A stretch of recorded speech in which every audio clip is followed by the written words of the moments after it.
Another reason kung bakit na-addict ang isang lalaki pag subo-subo mo ang kanyang pipino is also, alam namin mga lalaki na we're creating connections when it comes to that one. Hindi lang connection, at nagtatanggal pa ng hiya sa isa't isa. Kumbaga nagtatanggal ng barricade, ng barikada.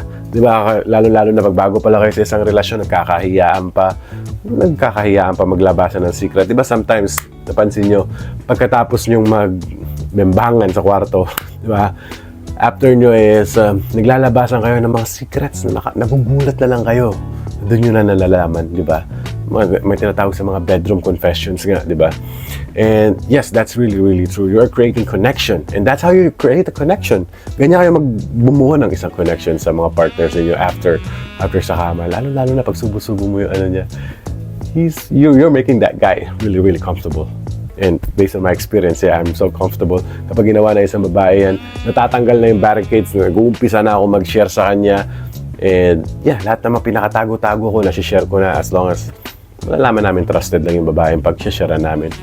We're not gonna have any problems on it. So yes, you're creating connection. Kaya gustong-gusto ng lalaki at na-addict siya na subo-subo mo yung kanya.